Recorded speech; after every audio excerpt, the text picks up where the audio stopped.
is Joy News Prime. This is Joy News Prime here on Joy News on Multi TV, and my name is Israel. Coming up, political parties and civil society groups defend their positions on voters register debate at day one of the Electoral Commission's Stakeholders Forum. Meanwhile, the suspended national chairman of the New Patriotic Party, Paul Afoko, was with the delegation that represented the party at the event. President Mahama is still optimistic Ghana will in the near future become the main exporter of electricity to other countries in West Africa, despite the country's current energy crisis. And in business, Finance Minister said Tekpe to present to Parliament the 2016 budget on November 17. We'll give you a hint on what to expect.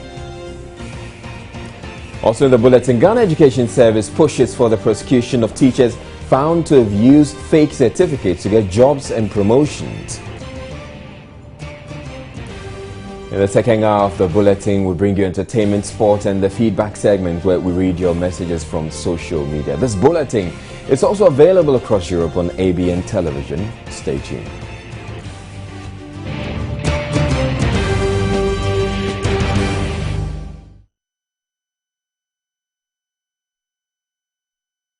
Now, very first story. Political party leaders, governance advocates and other interest groups have been making their case for whether or not Ghana needs a new voters register at a forum in Accra. The forum is under the auspices of a special 5-member committee set up by the Electoral Commission to look into the matter. As would have been expected, the opposition New Patriotic Party, represented by former chairman Peter McMenu, told the forum that the current register is not fit for purpose. I take a cue from Professor Jiga in 2011. When he was appointed in October 2010, Nigeria had to go into their elections in February. But he said, no, I can't go with the existing register, so I need a new register. So he put in a case to the Senate to extend the elections from February to April. And he was able to do simultaneous registration in all the 120,000 polling stations in Nigeria using local Nigeria IT, supported by their colleagues in diaspora, to register 74 million.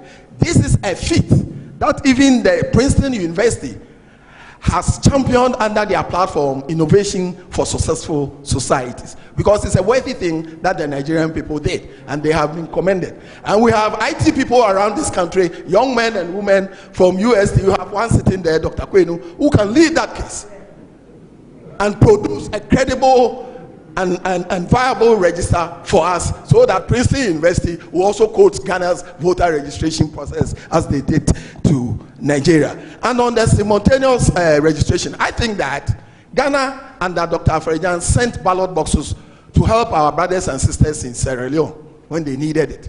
So we could equally approach Nigeria for their 120,000 biometric registration kits lying idle. They should bring us 30,000. It's not compliant. The IT people can do the reconfiguration under a NIST arrangement, and then it can solve the problem of moving from here to there, to there, to there, which is a waste of time and brings in fraud. Safeguarding the entire registration process, which process includes qualification criteria, is therefore the key to securing the legitimacy of the entire electoral process, and by logical reasoning, the sovereignty of the state. The registration process must therefore be protected from underage persons, non-citizens, and voter fraudsters alike, in order to avoid the process being perceived as flawed, unquote. This is what the Supreme Court said in their ruling. So the Electoral Commission has a duty to protect. It's not for me to say the process gives room for this and that, and that's why we allow it to go. No, the Supreme Court ruled against that. The Supreme Court says the entire process, and by logical reason, the registration process must be protected from underage persons, non-citizens, and voter fraudsters alike. Now, it wouldn't come as a surprise to those who have been following the media coverage on this issue that the governing National Democratic Congress, through its General Secretary Johnson Ketia, took the position that the current electoral roll is good enough for next year's general elections.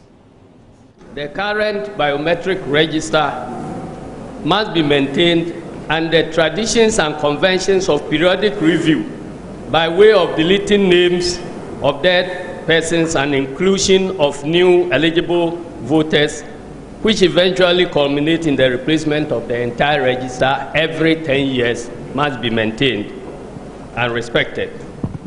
The problem we are trying to solve, in our view, has not been clearly defined. Before we move away from our traditions and practices, we should clearly define and identify the problem. And then we will be able to assess proposed solutions, and then be able to determine whether those solutions are the right solutions to address the problems that we have identified. As far as we in NDC are concerned, we have not defined any problem clearly yet, because we keep shifting from one position to the other, and then to the other, and to the other. So we don't even agree on the problem we are trying to solve. When you take transparency and stakeholder participation, you can see that the process leading to the adoption of the biometric voter register and the biometric verification device were not shrouded in secrecy. Once the Electoral Commission decided on the need to use biometric voter register, the process leading to the formulation of the legislative instruments and the technical assessment of the suitability to Ghana's need through the actual registration, exhibition, deduplication, and finalization of the register were all open to public participation and scrutiny.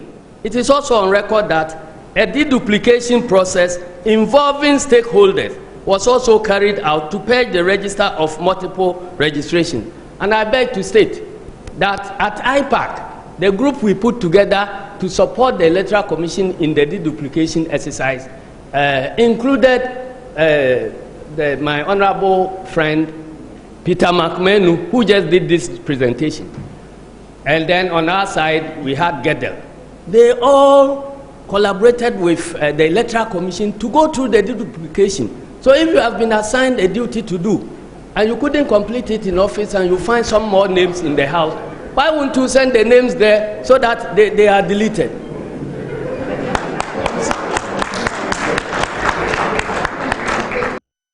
Joining me in the studio is political analyst Joe Jackson to look at the forum so far. Good evening to you, and thank you for joining us.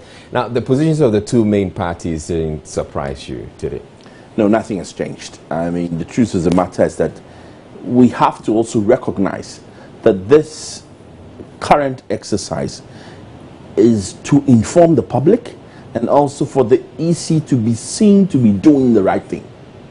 So don't raise your hopes too much about getting some incisive and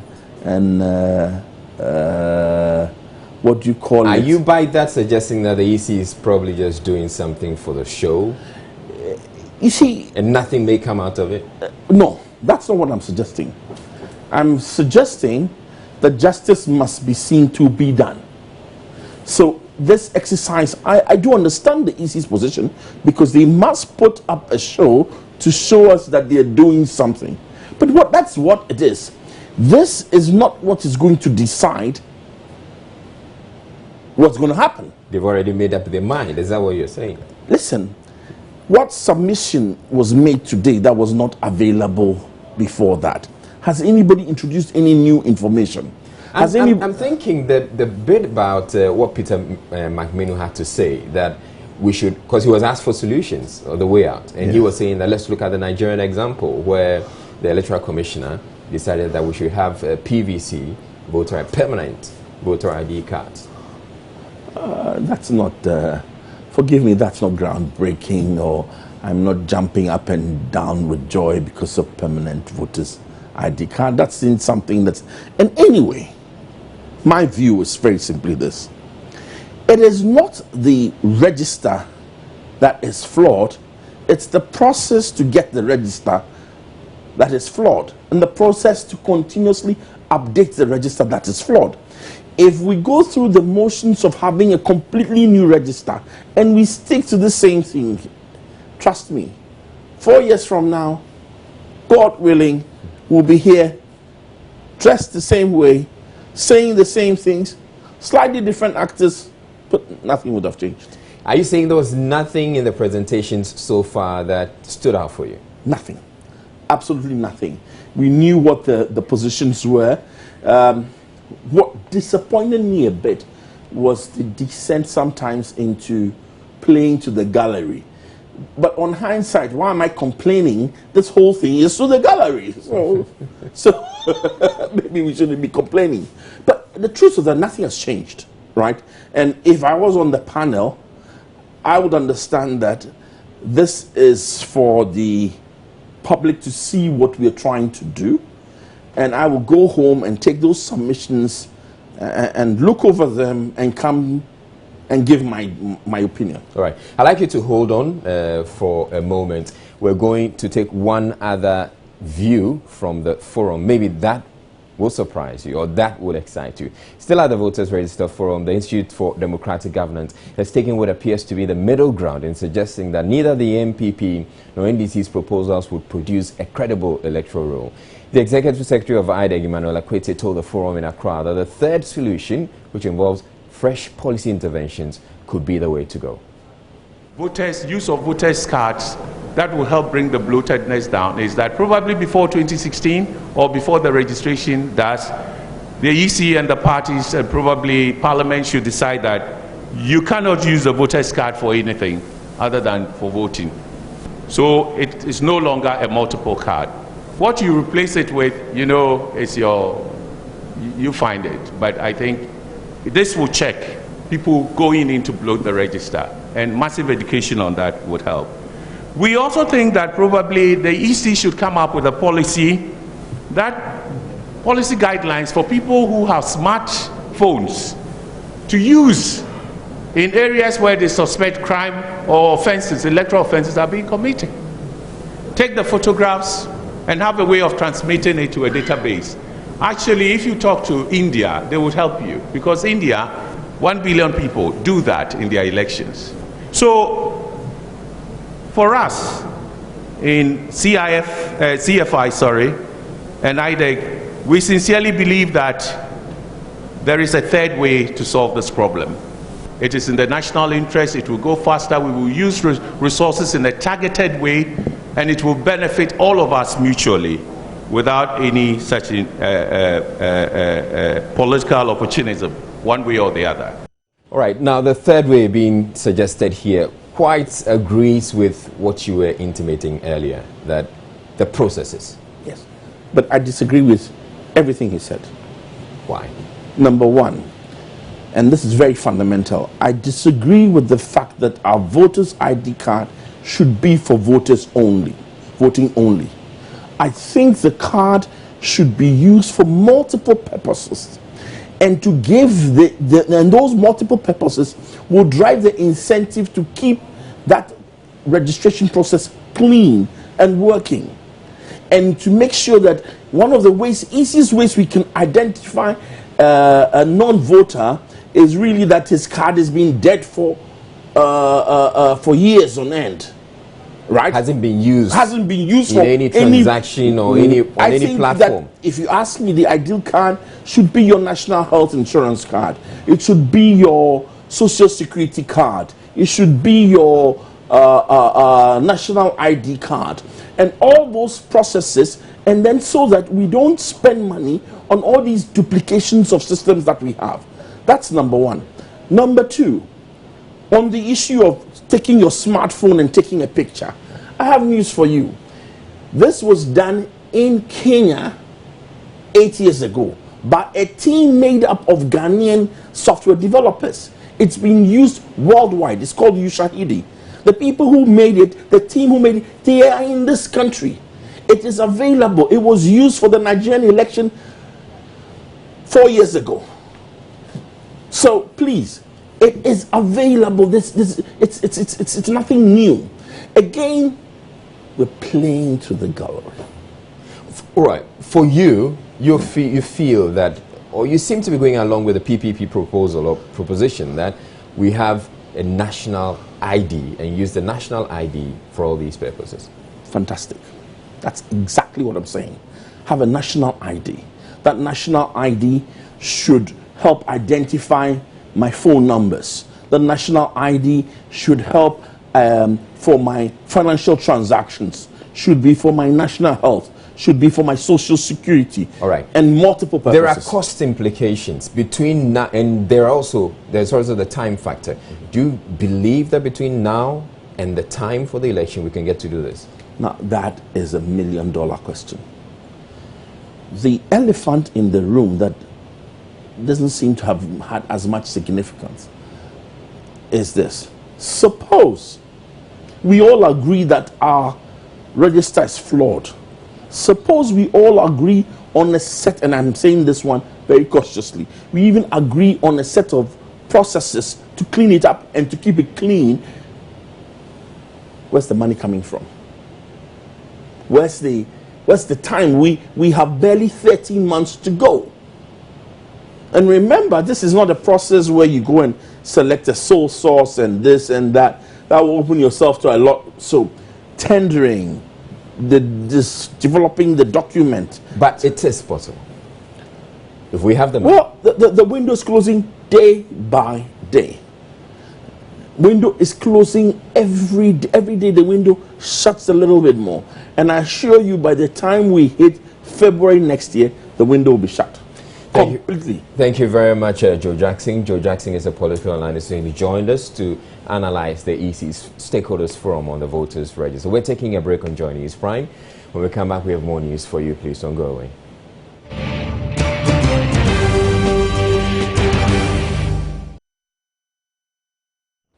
You're watching Joy News Prime. Before we move on to other stories, we're going back to the Electoral Commission Stakeholders Forum that's held today, day one of the Stakeholders Forum. We bring you the views of the Progressive People's Party. The laws that creates the EC never granted her the power and authority to create the source information. It only gave her the power to compile from the source information. We want to put the National Identification Authority in the center of this debate. And we think that the confusion around these two problems of age of people on the register and nationality will be addressed. To end this confusion of the EC, creating the source information and then compiling the register therefrom, among others, this country, our parliament, the Parliament of the Republic of Ghana, took a bold decision in 2006 and established the National Identification Authority to create the source information. It is the only body that has the authority to create such a database for national usage. The EC is duty bound by law to make reference to this database and compile her voters register out of same. We strongly propose a review of our election management processes to adopt a fully electronic voting system that will reduce the workload on the EC and make it more efficient, transparent, and credible. An e-voting system will guarantee easy verification of voters. To other stories now, President John Mahama remains optimistic that Ghana could soon be exporting electricity to neighboring countries. That in spite of the crippling energy crisis the country is currently grappling with. Speaking to the Ghanaian community in India, where he is currently on an official visit, President Mahama said emergency power solutions currently being pursued by the government should produce 1,000 megawatts of electricity. Akosombo is a 1,020 megawatt, power plant. Today, if you put our thermal resources together, that is electricity produced by thermal sources, they exceed 1,000 megawatts. We put in more thermal than Akosombo, and yet the country is consuming that power and demanding more. Electricity demand in Ghana is growing at between 10 to 12% per year, and so it means that as I sit now, or as president now, I should be planning over the next 10 years what generation has to be put in order that in 10 years we don't have a shortage of power again. Currently what we're doing is we have signed MOUs for 1,000 megawatts of power. We call it emergency power. That is power that is fast-tracked and put in place in months rather than years. And so over the next several months, we're expecting that we should be able to put in 1,000 megawatts. That's a whole Akosombo. I told you Akosombo is 1,020. So it means in the next several months, we must put in one Akosombo to be able to bring demand and supply, at par. If we're able to put in the emergency plant, what it will do is it will take away the gap. And then it means that we'll be able to supply as much power as is being demanded with a small redundancy. But then over the next 5 years, we've signed MOUs for 3,600 megawatts between 2015 and 2020. And definitely if we put in 3,600 megawatts between now and 2020, we would be producing far more than Ghana can consume. And so we're hoping that the West African Power Pool will come into operation as soon as possible so that we can put that excess power into the power pool, and then it can be sold to our neighboring countries and also earn us, some foreign exchange. We've extended electricity. Ghana currently, apart from South Africa, is the next highest in access to electricity. We have electricity access of 76%. And if you compare that to the average in our sub-region, the average in our sub-region is below 50%. And so President Mahama also told the Ghanaian community in India that access to potable water has improved remarkably in Ghana. We have managed to raise access to water to above 70%. And so almost 74% of our people have access to clean drinking water. And this, in the year 2008, this figure was just slightly above 50%. And so you can see the quantum rise. The yellow gallons that used to be called, I didn't say it, what were they called? have increasingly disappeared. And the last time I was, looking on WhatsApp, and some people had sent a picture, and one of the yellow jerrycans had been turned into a loudspeaker. So I said, oh, people are finding other uses for these yellow jerrycans other than using them to fetch water. So that's a good thing. Accra has a lot of water. We built a new plant, 40 million gallons. We're using only 20 million gallons because if we push more water in, it will burst a lot of the old pipes that had not seen water for the last 20 years or so. I mean, the first time we started pumping the 20 million gallons from the new Pong water treatment plants, it was like fountains all over Adenta and, the northern part of the city. Everywhere you went, you saw, water, gushing into the air. And so even though it's a 40 million gallon plant, we are operating it at 20 million gallons in order that the distribution lines can be repaired, because some of those lines had never seen water. And there were new communities that had been built at a time when the water stopped flowing. Trucks to bring them water. But suddenly the water is there in the mains, and so you have to organize to send the distribution pipelines to the estates. Some of them are, new estates that were built and all that. So all that is going on now to make sure that we're distributing that water and people can have use of it. Well, you can take it away from the president. He's branding Ghana out there. There was some disagreement in Parliament today over the Minerals and Mining Bill. The two sides of the House had different views on the fines and prison terms for illegal miners, especially foreigners. This stalled consideration of the Minerals and Mining Amendment Bill. Chairman of the Mines and Energy Committee, Alhaji Amadu Sorogo, attempted to justify the amendment of the prison term, but Minority Leader Oteche Mensah-Bonsu and his colleague, Dr. Akutose, disagreed. Several times, what penalty units? There is no law regulating penalty units. It's just that there's a directive that came from the Attorney General's Department. Please, you hold on and listen. We debated on this a lot. The law only came up to 5 years, 5,000 penalty units. After that, anything above that was not corresponding to the term of imprisonment.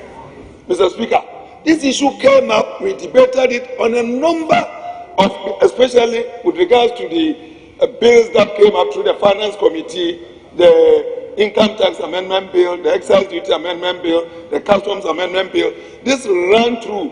While the penalty units we were trying to find out why. Is it that the penalty units 2 years is equal to, but when it goes to 5, 6, it is not times 3 or 4. And they said no, it is not corresponding. It's not like immediately you get to 5 years, then up once after that, all others were not going to correspond to the lower ones, and that it was at the discretion of the Attorney General's Department. Speaker, the issue when we came to dealing with the penalty units was that we got to a threshold and stopped and said that further above that threshold, you have to look at the relativities.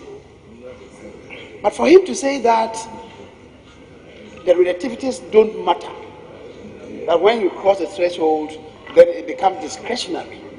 Mr. Speaker, that was not the underpinning. It's totally wrong. There's also another issue that I think the minority leader raised, which is whether or not this 17,000 penalty units that was before corresponding to 10 years. And now when you make the amendment, you go to 20,000 penalty units and you are down to 5 years, was consistent or not. Watching Joining News Prime, we're taking a break now. When we come back, we'll bring you business news. Time now for business, and Abigail Adumaku Intri is here. Good evening to you, Abigail. Good evening, Israel. Right, so from your headline, the 2016 budget coming to a parliament near you. Yes, and that's on the 17th of November this year. Yeah, and we'll get all the details. Okay, sure. All right, so the 2016 budget will be presented to Parliament by the Finance Minister on November 17, 2015. That is the date Parliament says the House will be ready to take the Finance Minister's presentation. But as we count down to the budget presentation day, here are some of the issues the Minister is expected to touch on. One of the areas many will be looking forward to when the Minister makes his presentation to Parliament is government spending plan for next year. That is, whether we're going to see an expenditure increase to take care of election-related issues, or there would be some significant cuts in line with the IMF program aimed at fast-tracking measures already implemented to reduce the country's rising public debt. As at July this year, the public debt stood at 83 billion Ghana cedis. This will be interesting for many because any sharp increase in the expenditure envelope might give an indication of possible overruns again by the end of the year. The developments might lead to a potential tax hike to make up for the election year overrun. However, with the declining earnings from commodity exports like gold, cocoa and crude oil, government might not have any option than to cut its expenditure or look at other revenue measures like improving collections or reviewing laws to widen the tax net for more companies to pay taxes. According to the revised budget, government is hoping to spend about 40 billion Ghana cedis by the end of this year, and government's own fiscal reports indicate that it has spent 24 billion Ghana cedis as at August this year, while revenue stood at 20 billion Ghana cedis. We'll be bringing you all the details, but away from that, President John Mahama said that the fiscal deficit of the country should be reduced to below 4% by the end of Ghana's program with the IMF. Addressing Ghanaians studying in India at the Ghana High Commission in New Delhi, President Mahama was optimistic inflation will be down to a single digit and the economy will stabilize by the end of the 3-year program. We've gone into an IMF program and we've done the first review. We currently have the mission in town doing the second review. This is meant to stabilize the economy and bring down inflation and bring down interest rates. And it's a 3-year program, and so it's going to continue till the end of 2017. and it's our expectation that by the end of 2017, we should have the fiscal deficit down to below 4%, and then likewise bring inflation down to single digits, and also bring interest rates down to create an enabling environment for businesses to be able to thrive. And so far that has been going quite well. The cedi had faced some depreciation, but it seems to be settling now, and it's a bit more stable than it was in the past. But it had been depreciating because of excess liquidity, and now we brought liquidity within the range that it should be. And so we're going to see either a stabilization or a steady decline in terms of the value of the dollar to the cedi, but that is going quite well. Sales and marketing executives in Ghana are being charged to do a lot more to turn the fortunes of their companies around positively. Speaking at the opening of a two-day workshop for sales and marketing executives from all media houses in Ghana, Executive Director of CIMG, Kwabena reiterated the need for businesses to be innovative in order to sell their brands. The two-day workshop brought together professionals in the sales and marketing industry who took participants through selling skills in order to increase sales of their media houses. The program, the first of its kind, is expected to make participants more efficient in the discharge of their duties. Executive Director of CIMG, Kwabena says the workshop is necessary. I am looking at a situation where that, in the sense that in 10 years to come, I'm sure there will be a fusion between sales and marketing. So it's good we are having this session. It's good we are talking about sales that brings the company cash and marketing that brings cost to the company. So it's good we are having this session. And I guess for the two-day period, they are going to look at selling research. So they're going to be look at data, and for which Charles will be handling, looking at data and how they can use that data to push the brands, the programs that they so sell. The two-day workshop is put together by Customer Experience Consortium, a business consultancy specializing in the areas of sales, customer service and leadership training. Basically, we're looking for a new breed of salespeople, all right? We're looking for salespeople who are going out there to be as professional as possible, salespeople who understand the industry.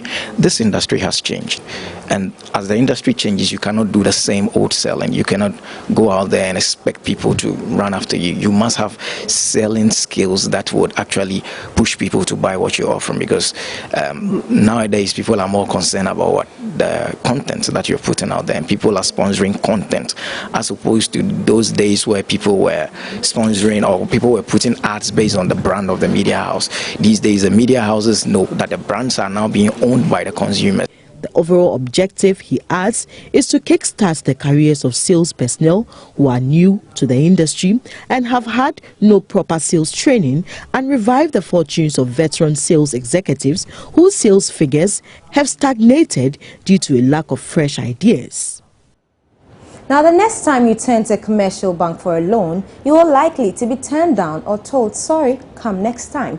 The challenge has come about because of delays by government and some private businesses to pay for loans taken from these banks on time. George Rafi has more. Joy Business is learning that the debt, which is now running into millions of dollars, could collapse some of these banks if care is not taken. For some of these financial institutions, the only consolation for now is that they have received some oral assurances from government that they will pay these debts. That is why it has not been written off or reported as a loss. Sources say some of these huge debts have come about because of delays by government in paying loans taken by some state institutions which it guaranteed, and also monies owed the bulk oil distribution companies, and also some private firms who are in the business of importing petroleum products and commodities like rice. But when Joy Business contacted some of these firms, they maintained that they took these monies from the banks to pre-finance some government projects. Therefore, as long as the state fails to pay them, it might be difficult to pay these banks. For some of these financial institutions, as long as these debts are not paid on time, it will not be prudent to go out and grant new loans, looking at the limited amount of funds available to them. The development has forced a lot of these banks to go out and carry out raffles to bring in more funds so they can lend and make profits on them. The situation has also been compounded by the Bank of Ghana's attempts to mop up what they call excess Ghana cedis in circulation. Sources say the situation is so bad that some of these banks are now living on commissions and interest on old loans. Union Savings and Loans says considerable amount of its resources would still be devoted to SME banking should it attain the status of a universal bank in 2017. The Savings and Loans Company has seen exponential growth in its assets and says its vision is still on course. Managing Director Philip Otimensa has been speaking to Joy Business about their plans to grow the SME space next year. Serving our SME clients on the physical space. As in we set up the SME clinics, a classroom, and we train them. We give them materials to read, or we visit their businesses. Now going into next year, we are going to use more electronic means to reach them. Okay, as we all know, these days it's more about social media and so on. So we are creating this platform, and we'll roll it out next year, so that we can reach more clients and more frequently. We never separate business from society, or culture. Okay, so we are aware that many Ghanaians and many SMEs are not IT savvy yet. So our plan for next year, our training calendar for next year, we're going to do a lot of IT training. As you are aware, the just ended SME Awards, the theme was on IT, how to build IT capacity. And so we are going to invest. Of course, this will not happen overnight, but we are committed to this cause. That'll be all for business. My name is Abigail Adomakoinchi. Do log on to myjohnonline.com/business for more business news. Israel Live comes back with more. Do stay.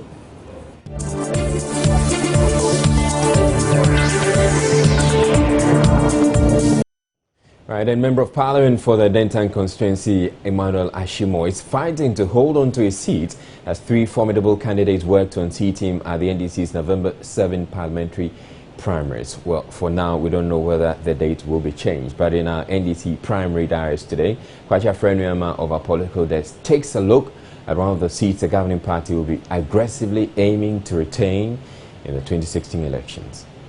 The Adenta constituency, located close to Medina Bokobi, is one of the constituencies considered a swing seat. Both the NPP and the NDC have held a seat since its creation in 2004. No legislator has managed to get re-elected for more than one term. After annexing the seat as first MP for the area in 2004, the MPP's Kwadwo Opare Hammond lost to Kwadwo Asare in the 2008 election. The former yes boss beat him with a difference of 3,584 votes. However, Mr. Asare was floored by incumbent Emmanuel Ashimo at the party's primaries prior to the 2012 elections. 4 persons are gunning to represent the governing party as parliamentary candidates ahead of the crucial elections next year. There are 3 men and a woman in this contest. Incumbent MP Emmanuel Ashimo, presidential staffer Mohammed Ramadan, ex-convict and former sports minister Malam Yusuf Isa, and former MC for the area Kakra Van Leer.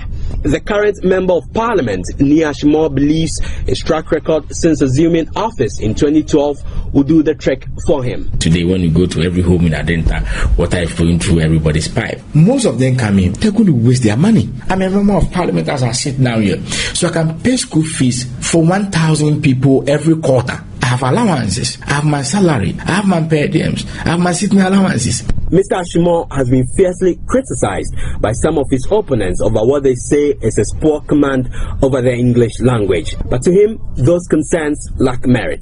You can drive a car, have an accident. In politics, sometimes your opponents really hide your negativity and they don't really talk about possibility. But I came from nowhere, I am nowhere, and I'm going nowhere as Ashimo.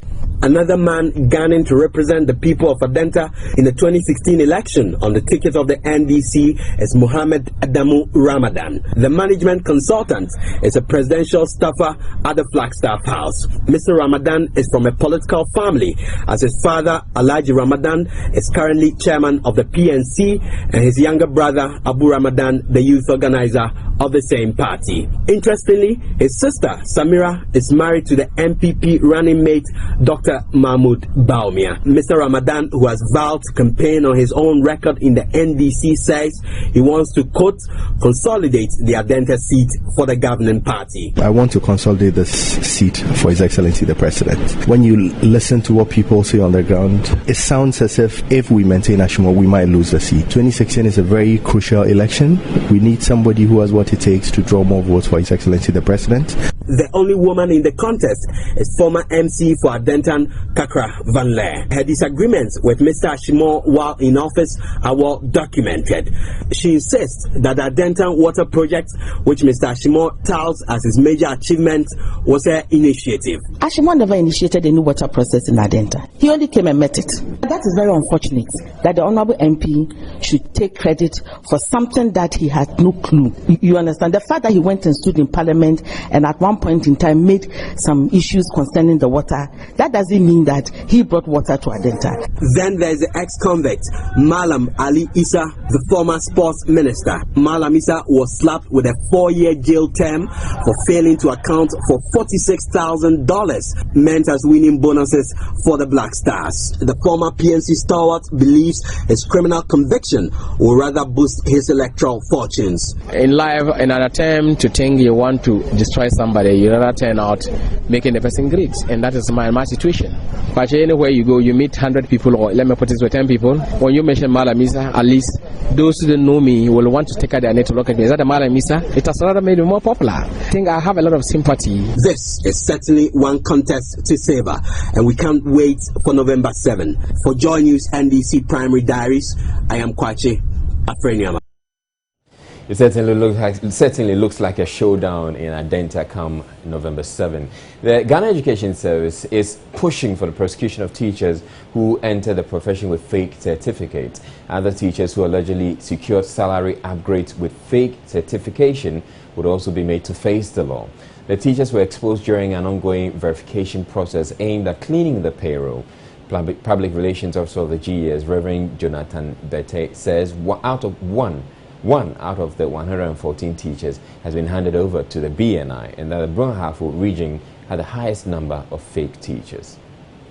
Well, I can mention that especially in the Brong-Ahafo, where 102 fake certificates were found, the result was about unprofessionalism. They are not professional teachers.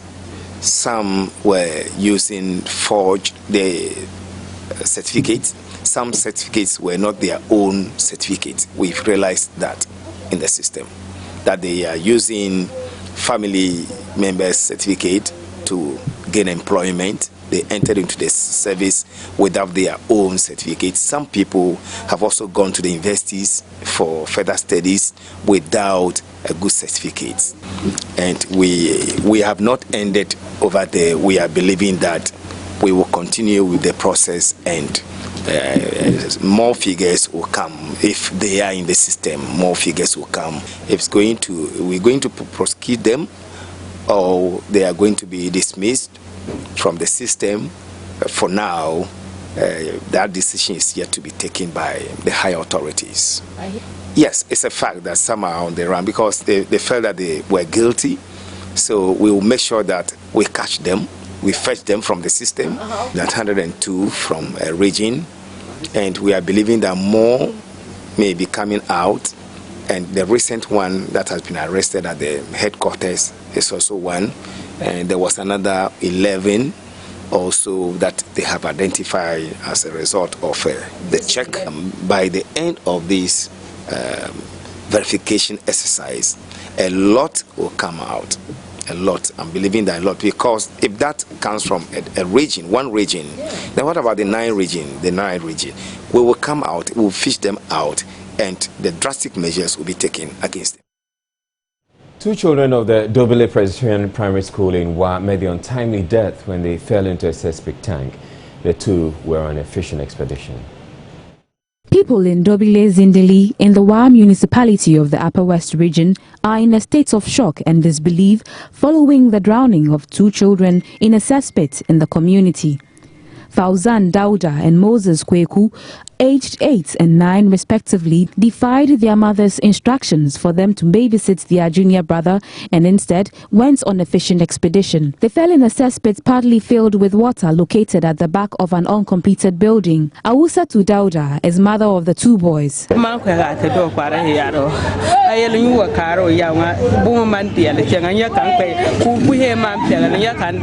Hausan returned from school and I brought his shirt and shorts for him to change over. After that, I asked him to watch over flour I kept in the open for drying. Only to be informed by this girl that he went to look for fish with Moses and got drowned.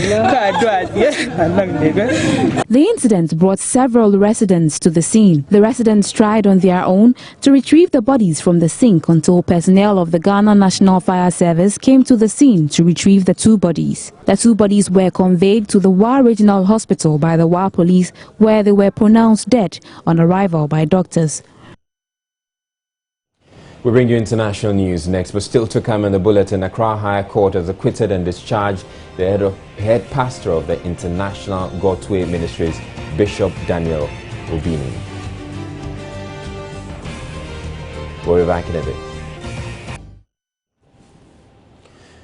All right, just to watch Enjoy News Prime. And yesterday, Aisha Ibrahim has just joined me. And Aisha Ibrahim is the one who yesterday was getting all the comments, compliments, people sending messages. You're here again. Today is your day, I'm sure. No. Because it's also a rainy day, and you know how it feels like when it's raining. You're going to get it still. Anyway, what's coming up? Okay, the debate still remains voters registered to have or not to have.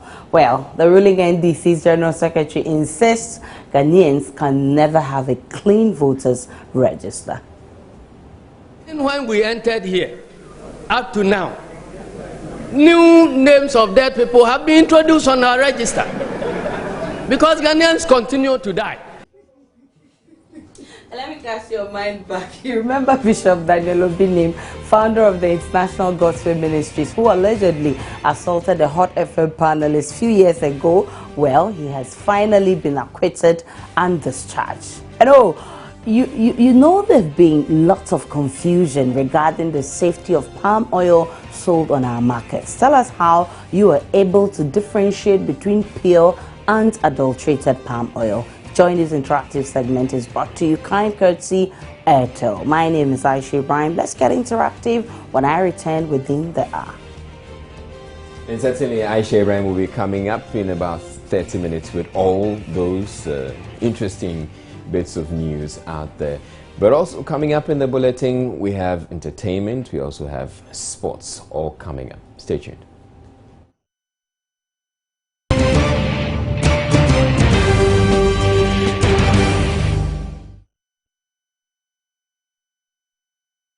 You're watching Joy News Prime, and time now for a recap of our top stories. Political parties and civil society groups have been defending their positions on the voters' register debate at day one of the Electoral Commission Stakeholders Forum. Meanwhile, the suspended national chairman of the New Patriotic Party, Paul Afoko, was with the delegation that represented the party at the event. President Mahama is still optimistic Ghana will in the near future become the main exporter of electricity to other countries in West Africa, despite the country's current energy crisis. And in business, Finance Minister said TECRA to present to Parliament the 2016 budget on November 17. The Ghana Education Service is pushing for the prosecution of teachers found to have used fake certificates to get jobs and promotions.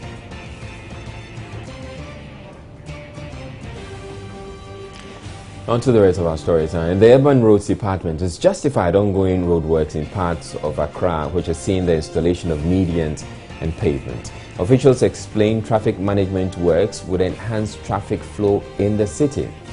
In some instances, some of the city's best streets are being sliced up at great cost and inconvenience to motorists. Residents and businesses in areas where these works are being done say that projects are completely unnecessary and that it would rather compound the traffic situation. Making the need to tamper with them. On this particular actively slicing up and pounding the roads to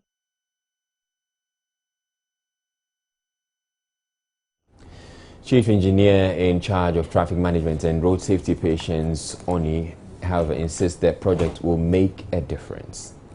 It's not that urban roads is not looking at the other areas. We are. So all other issues at other locations are being addressed. It is a traffic management works that has been that has gone through tender, and it is being supported by or funded by a donor funding agency. So that is AFD. So that is a project on its own. As at 2 days ago, we met with the filling station. We met with the filling station owner. We have met with Melcom earlier. We have met with Hisense, and even this morning I spoke with Hisense. I've been joined by road safety consultant Cecil Gabriel of Top Tech for his thoughts on the ongoing works. Good evening, Mr. Gabriel. Good evening. And welcome to our studios. Thank you so much. Right, I'm sure you've observed the road works that have been taking place. What are your thoughts on that?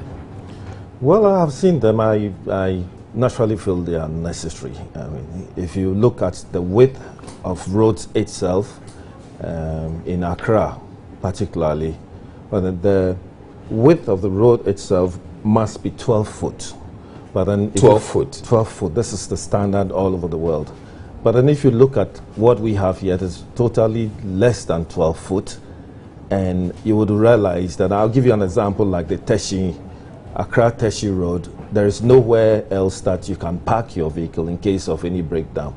And henceforth, if we have the road network being minimized, it doesn't make any sense. It's rather going to bring a lot of traffic, like you see. I mean, other parts are very congested now. So you've also identified a situation where the roads that we have, with the kind of works that they're doing now, it's making the roads, it's narrowing the roads. It's narrowing the roads. Just, you have one vehicle breaking down, I'm telling you, hell is going to break loose, and it's really happening everywhere. I feel we have a lot of engineers in this country. They travel, they see what is happening. We have a lot of space. If you look at a country like Netherlands and the way they have managed space, you'll be amazed that every little space is being utilized in terms of road network.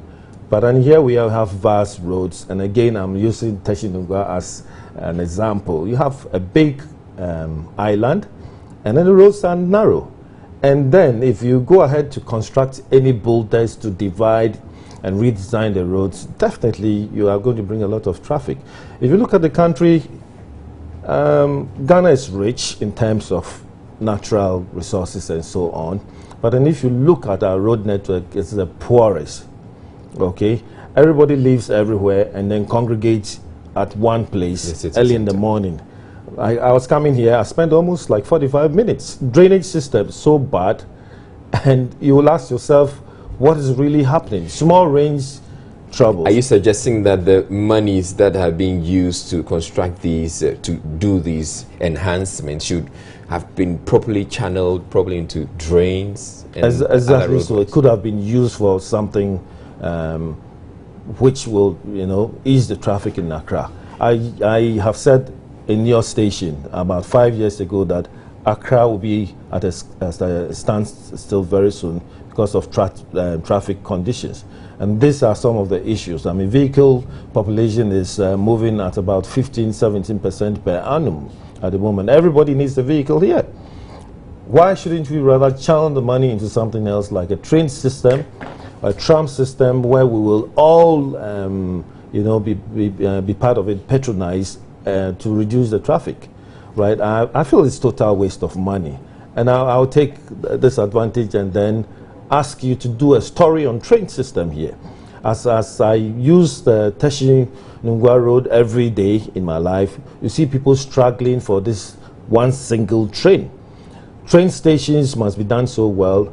Railway systems must be done so well. That will go ahead to reduce a lot of traffic where you and I will be struggling. I mean, owning a car now is a necessity. It is no longer a luxury like we think of in the early 70s, where our fathers and so on will be driving Peugeot 404s, and when this we call the bourgeoisie. Now everybody is struggling to get a vehicle.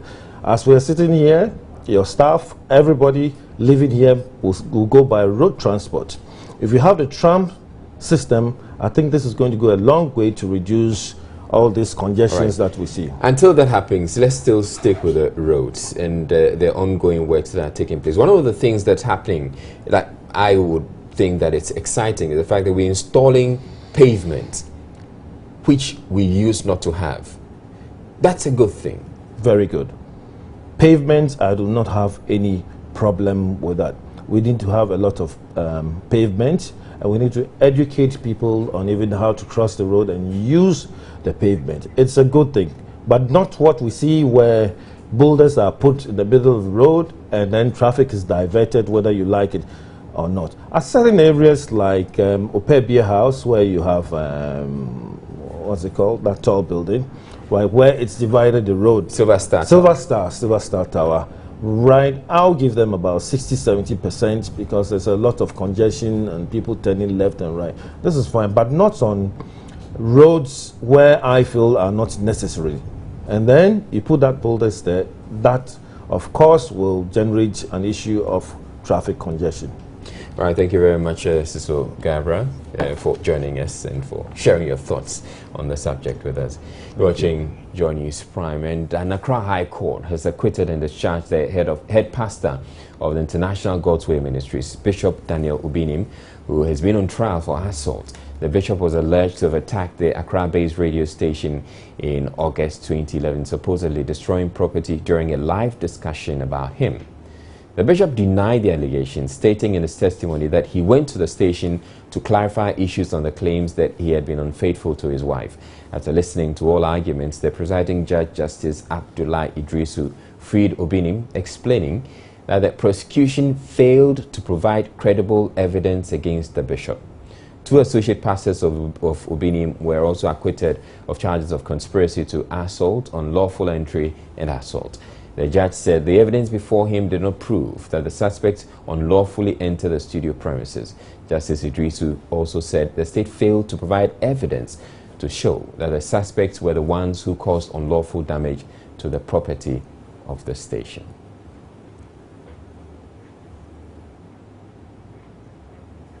Up next, we bring you entertainment.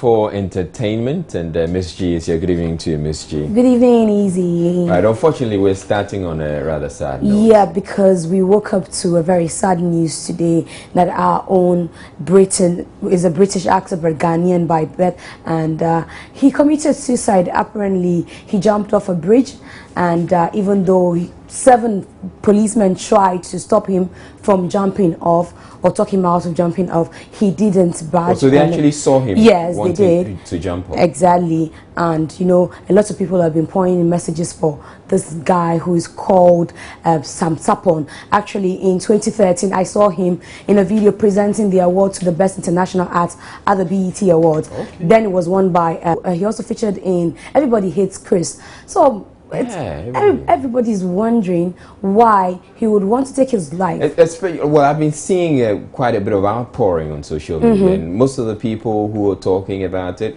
especially ladies, they're just talking about the fact, how do you lose such a fine guy? He's a fine guy, fine black guy, you know, fine black guy, good physique, you know. Anyway, all right.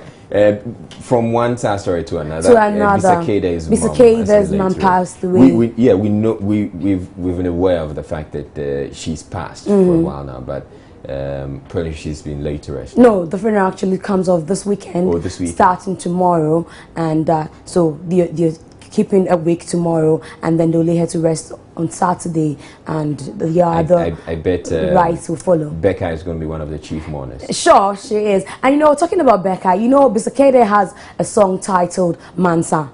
Now, he's been talking about the fact that from day one, he knew that song was going to be hit. And, another thing that we heard is the fact that Becca is actually called Mansa. And so people are beginning to talk about the fact that maybe this song was actually done for Becca. Do you have the song? Yes, we should have the song, Mansa. And it's a song that everybody talks about. But again, people are asking that, Akwaba used to write for Becca. Now Akwaba doesn't write anymore for Becca, and Becca has a song, She the Ododi Ayemi, and everybody's asking, are you sure Mr. K didn't write this one for her? You think you're thinking they're talking to each other? Exactly. And you remember the fact that we spoke to Becca some time back, and she talked about the fact that she doesn't mind. She doesn't mind if they get to have anything to do. All right. And your friend, Miss Bell, has received some check. My dear Miss Bell. Oh, your dear Miss Bell. She should come and see me and share some of the money with me. Oh, easy. How many times do you want Miss Bell to share something with you? She took a picture with you, showed sharing you love. Is caring. Every time she's sharing with you, let her share with me as well. Okay, I thought you were actually going to say I should be sharing with her. Oh, no, you keep sharing with her, and now you're sharing with her. But I need her to share that cash with me, and you see pictures of her. What did she tell VRA for VRA to? Remember some time back, I brought you a video of her in her car singing about the fact that you need to pay your light bill.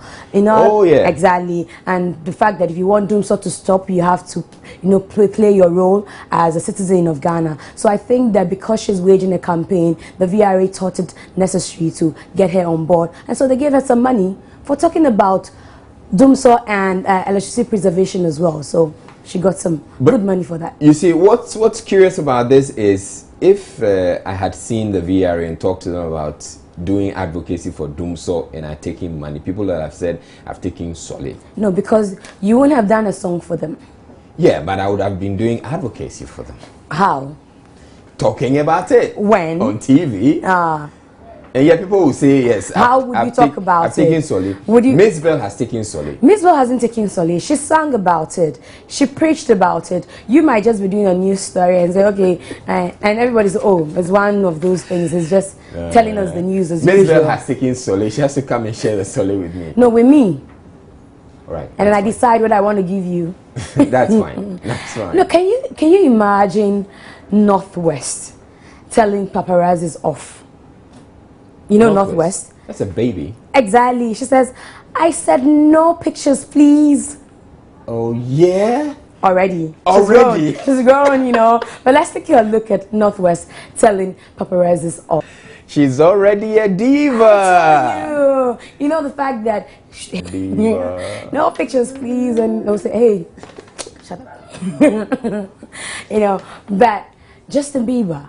Now, he went on a Spanish television, doesn't know how to speak Spanish, and he's been questioned about certain things, and decides to walk off. Oh. Yeah. Really? Mm-hmm. Walk off. I heard them say, here. Probably they were showing him... No, where to probably wanted to go to the bathroom. No, on live television or on radio. No, why would you do Reality that? TV. Anyway, maybe you should start keeping up with the Kardashians. They know how to do that better. I'm not sure. Oh, but these are celebrities. Anyway, what can we do? They need to make news, Yeah. And so, if he didn't walk off, I'm not sure would be thinking about him or talking about him now. Whatever. It's Throwback Thursday, and we're trying to talk about our own person, show you his dance moves once again. We brought you that some time back when he was on the Sugar Project. Okay, yeah, that major concert. Exactly. Let's see him.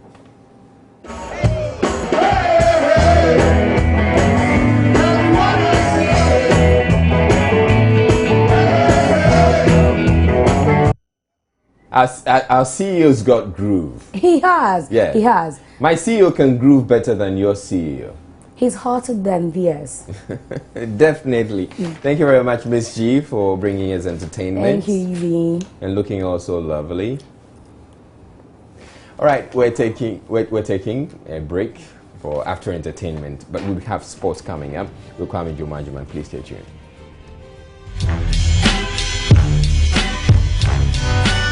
Entertainment news was... Right, so finally, the man with a big S on his chest is here. Kwame Jumanjimang Sports. You're right.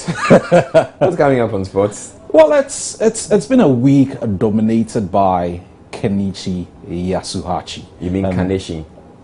Yasuhachi. Well, that's what they say. This morning he was here at the studios of Asempa. Right. He had a lot to say, sharing his experiences in the States and in Japan with us, and what he's looking forward to. We've got sound bites of Did he that come? interview. If he was on Asempa, it meant that he had to come with his own interpreter. Of course. So, a bit of Chi in English and, a few Hearts people to do 1 or 2 translations. And then we here also and throw there. in some Japanese here and there. Of course. I mean, he said a few things, how to say hello and all that. He said hello is Ohio, something like that. Ohio is in America. Yeah, he said that's how we say hello and all like this. All right, carry on sports. Well, also, it's been all about a certain Kenichi Hasiachi, who's been appointed the new coach of Accra Hearts of Oak, and he's been talking about his experiences concerning African players and the African terrain. He had the opportunity to manage a few of these players in college football, and he is intrigued by what he makes of African magic or black magic being a big part of our game. Well, it's I had a lot of African players when I was in the United States playing for my team, and every time we have a big game, yeah, they are praying, and after they pray, it gives them extra energy. Is it? I don't get into that point. I know they will go to the different room and they pray on their own. So they go to a different room. Yes. So you don't go and monitor how they are praying. No, I have a trust with my players. And I don't know much about it, to be honest with you. Yeah, but I know that they believe in it, and the African players believe in it. Yeah, they believe in it, and if it's good for the team, good for us. Something that they want to do it, and why not? If they want to do it.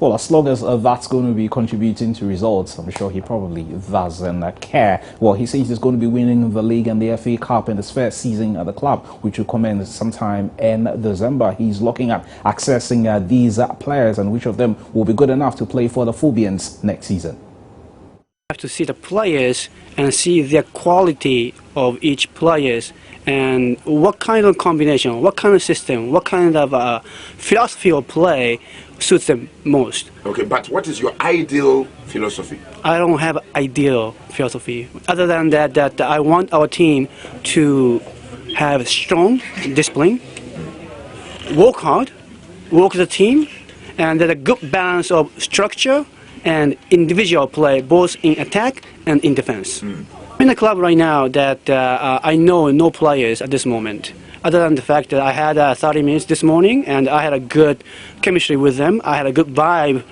with them. If I am in a situation where I pick my own players because I recruited the players, then I can have a plan before I come into the team. So right now, I can't have a plan until I know the players well enough. That was our new Hearts of Oak coach, Kenichi Hasiachi there, and the Ghana Football Association has been accused of turning a blind line on the development of youth football. A former player and manager of the senior national team, Ibrahim Sunday, is calling on the FA to focus on youth football and development. Yeah, as for potentials, we have it in abundance in Ghana. The problem we have is nurturing them to become better players in the future. And it's football today is like a business, and so taking young boys and nurture them to become better players in future cost a lot of money. And so I think we have to pay attention to them, be able to get a lot of sponsors to help the teams or the academies to be able to bring them up so that Ghana will have a better future in our football. Ibrahim Sunday there led Kumasi Asante Kotoko as well to winning the CAF Champions League in 1971 as a player and of course in 1983 as a coach. Let's focus on the POB Awards, which is coming up later this week. And then Latif Anabila is one of the players who's been nominated for the Best Player of the Season award. He scored a wonder goal against the Accra Hearts in the course of the season, and he is confident of winning the most prestigious award on the night. Yeah, sure. They are equally good players like I am, but I'm determined to win. And look at how I did last season. I'm sure I'll win it. Would you be disappointed if you are not able to win the award by virtue of what you're saying, that you did very well, you know, in the league for your side, New DBRC? No, I will not be disappointed because that's how it is. Football, you might win it today, but tomorrow you can't. I'll be okay with it, but I'm confident I'll win it. Russia 2018 is still 3 years away, and there's been a talk of African players boycotting the World Cup as a result of racism in Russian football. Now, one African star who had the opportunity to play in